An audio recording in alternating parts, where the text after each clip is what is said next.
Bonjour les amis, ici Stan Carré, sophrologue et coach en développement personnel. Dans cette vidéo, je vais vous donner quelques conseils si vous faites face au syndrome d'aliénation parentale. C'est-à-dire lorsque vous avez un ex-manipulateur pervers narcissique avec lequel vous avez fait des enfants et que votre ex manipule vos enfants pour vous détester. Je sais que c'est une situation très délicate parce que le pervers narcissique, ou votre ex, on va dire, utilise votre enfant comme un instrument pour vous faire du mal. Donc même si vous ne le voyez plus, même si vous ne lui parlez plus et que vous êtes séparés, il essaye quand même de vous faire du mal à distance en essayant d'influencer le comportement de votre enfant pour vous détester, pour vous critiquer, vous faire des reproches.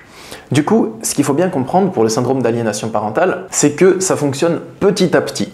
C'est petit à petit que le pervers narcissique va donner des allusions à l'enfant, va lui dire que vous voulez du mal, que vous êtes une personne méchante, il va se montrer faible et vulnérable devant l'enfant.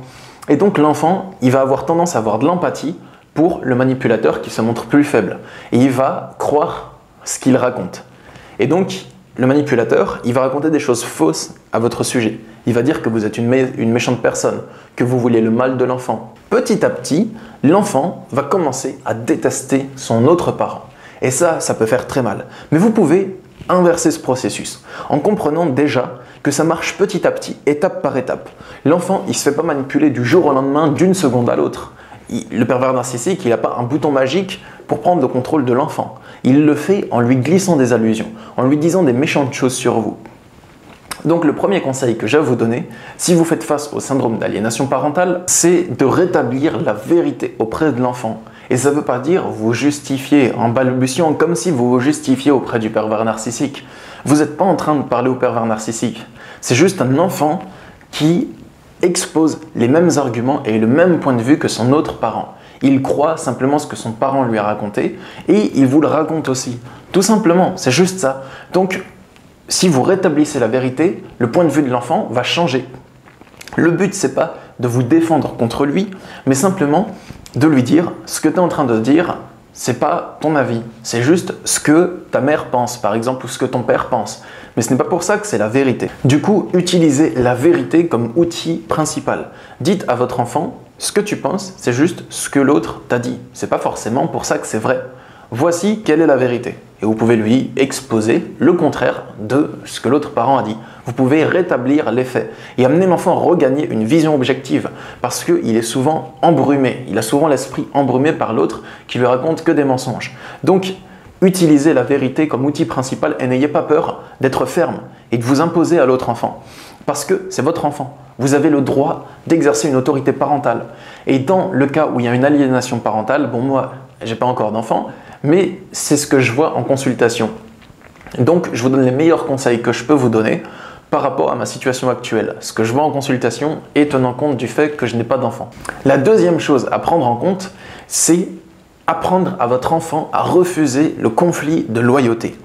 Un conflit de loyauté, c'est quand un manipulateur force son enfant à choisir entre un des deux parents. Il dit soit tu m'aimes moi, soit tu aimes ta mère, par exemple, ou soit tu m'aimes moi, soit tu aimes ton père.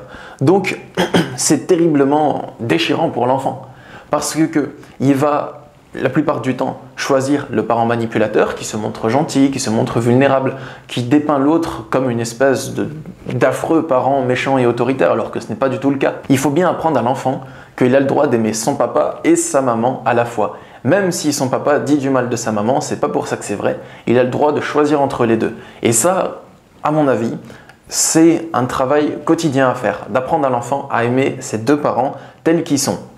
Vous pouvez expliquer à votre enfant que l'autre parent ne fonctionne pas comme vous, qu'il a un fonctionnement qui est totalement différent, une façon différente de voir les choses, et que les deux parents sont différents, et que l'enfant peut aimer les deux. C'est vraiment important. Ensuite, je vous conseille d'interdire formellement au pervers narcissique, en étant ferme et autoritaire, de parler des problèmes d'adulte à l'enfant. Vous pouvez le regarder droit dans les yeux et lui dire « Ne parle plus de nos problèmes à l'enfant, ne me critique plus devant lui ». Pour ça, il faut que vous lui donniez un ordre et que ça soit bien défini et que vous lui dites « Ce que tu fais, c'est de la manipulation, je ne tolère pas que tu dises du mal de moi devant notre enfant, car je n'en dis jamais devant lui et je t'ordonne d'arrêter, tout simplement. » C'est une bonne chose à faire parce qu'il va voir que vous n'êtes pas dupe. de ce qu'il est en train de faire et que vous voyez très clair dans son jeu. Il va se sentir démasqué et c'est important de le faire. Ensuite, vous pouvez expliquer à votre enfant qu'il ne doit pas prendre part aux histoires d'adultes.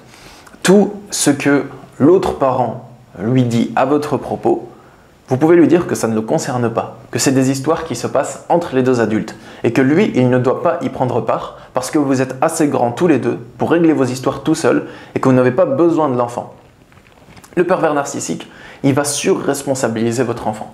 Il va le charger de messages à vous transmettre tout simplement et il va lui raconter tout ce que vous faites de mal selon lui et l'enfant il va se sentir impliqué, comme s'il devait aider l'autre parent à triompher de vous qui êtes un méchant oppresseur, alors que c'est pas vrai.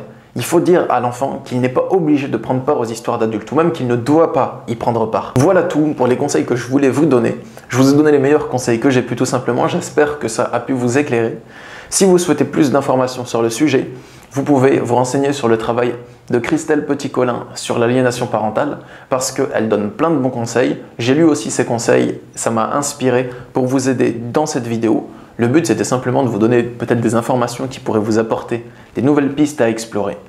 Je vous souhaite une belle journée. Abonnez-vous à ma chaîne si vous le souhaitez pour plus de conseils sur les pervers narcissiques, sur les manipulateurs et surtout en développement personnel. Je vous dis à bientôt. Au revoir. Yeah, that my little son.